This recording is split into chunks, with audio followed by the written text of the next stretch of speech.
What's up, YouTube? It's your favorite Zoe boy, Jonathan, back with another video. And is the Pacers voodoo wearing off? Is the black magic not working no more? Like, I don't know what's going on, but the Pacers just sold last night. Game 4 in the NBA Finals. Indiana Pacers against the OKC Thunders, and they were having a great game. They were up a majority of the game. Shots were flowing, the ball was moving.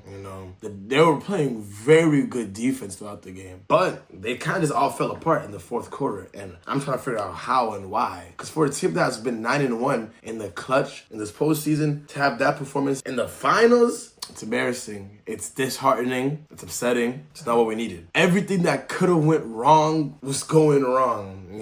They went cold. They couldn't make a shot.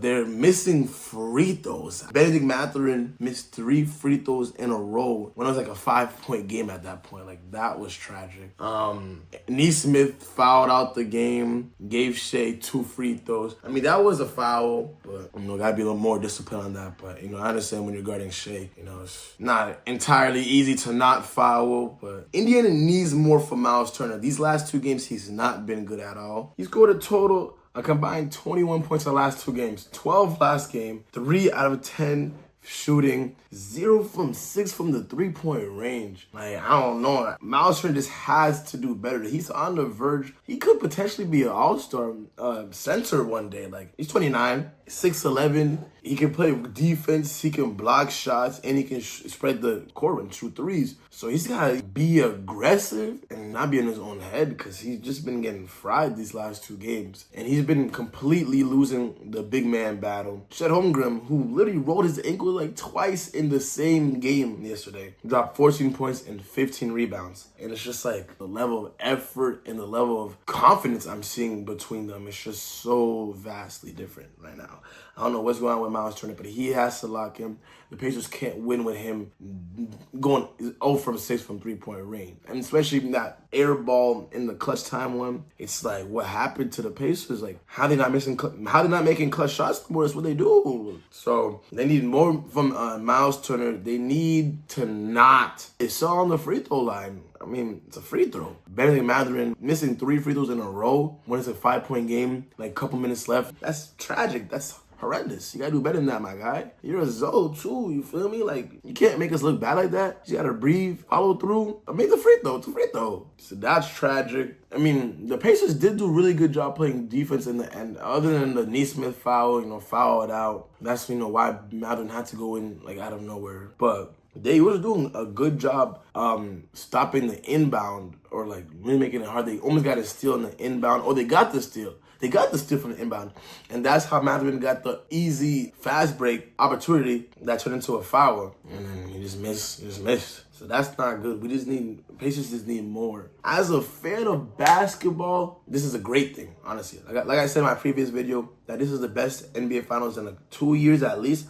Now I'm going to go on and say more than that. Definitely at least 3. Because it was definitely better than the Celtics Mavs. It was definitely better than the Heat Denver. And it was now, after now it's 2-2. I have a very strong inquiry, a very strong feeling that's about to go to 7. So with that being said, definitely better than Celtics Warriors too, even though Curry had an amazing run. One other thing is SGA, if he wins, he is on pace to have one of the single-handedly best seasons of all time. If he actually wins this chip and wins this ring, because SGA's been playing out of this world. He dropped 35 points last night. 0 assists, though. But he's just getting to his shots. They can't stop him. He's getting people into foul trouble. Like I said, Neesmith fouled out. SGA is playing otherworldly. And game 2, that's probably one of his best games in the post run. That 34-point with 8 assists. He completely manipulated and controlled the offense. He scored when he had to. He had the open man. He was getting double teamed and would find the open man. Game 2 is one of the best games I've ever seen a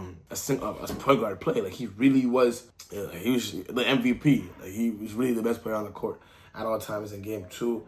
And low-key this game too. So the important thing about the playoffs, and especially this playoff series, is because this is 2 very young teams. They learn and they grow from every hardship, every loss, every win. So I really am interested in see how the Pacers are going to bounce back from this one, because this one is concerning. As a person who predicted the Pacers are going to win, this is concerning. To go from the potential commanding 3-1 lead to a tight 2-2 series. The next game is going to be very important. And you better go to Oklahoma, which is the best home team in the league. You're the best away team in the league. So one of those is going to have to break. And that one of those is going to give someone the 3-2 lead. So the Game 5 might be the most important game in the series. Now that they lost yesterday, so you'd have a chance to go up 3-2 and then go back home to potentially finish out the season in the 6th. If they lose tomorrow, or actually the Game 5 is on Monday. If they lose Monday, now you have a chance to go back home. I don't know, anything's up for grabs. So neither of these teams that have lost 2 in a row this playoff. Pacers gonna have to keep that truthful. They're gonna have to close it out at OKC. Because if you give Oklahoma 2 wins in a row, the confidence that you give this squad would be dangerous. They're still young. They're still getting better, just like the Pacers, but you can't give them too much confidence as Indiana, so you have to go to Oklahoma and handle business. I think it's unlikely at this point. Oklahoma showed too much resilience in Game 4 to think that it's going to be over in 6. So I think it has to be Pacers in 7 now. The way that Oklahoma was down 10, but they rallied, you feel me? They was making the clutch shots, making the clutch plays, making the free throws, getting the steals, doing what they had to do to finish the game off in the 4th quarter. And in an away game, it's too far gone. Both these teams are too good to make it anything less than 7. So basketball fans are eating, because this is actually, I'm gonna have to make that a video and like compare this versus like the finals in the last 10 years to see how many they beat, because this one got it. These players are amazing. This competition is great. The crowds are amazing. This is what playoff basketball is about. So as an aspiring journalist who really wants to be right in this instance, it hurt. I was not happy when OKC won, but as a fan of basketball, this is beautiful. This is everything we could have asked for and more in the NBA Finals. And I've been saying this, I've been peeping this for the last couple of years, because there's been a power creep in the skill and the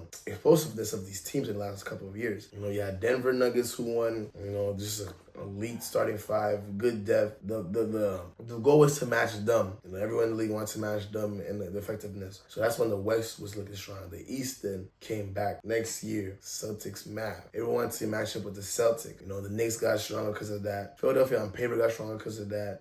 Other teams are retooling. The league has gotten so deep over the last couple of years because the last couple of years, the finals winners were head and shoulders better than the rest of the competition. So the other teams did what they had to do to gather, get better, get nearer to those high points sooner. And every team got a little better, but the Pacers and Thunders, they did the right way to get better. They built, strong core, strong rosters, youthful players. But yeah, I want to talk more into that. I might cut that part out right now. That's it for right now. I'm going to keep it short and beautiful. But Pacers, do better, man. You got to win. I've been Jonathan, and I'll catch you in the next one.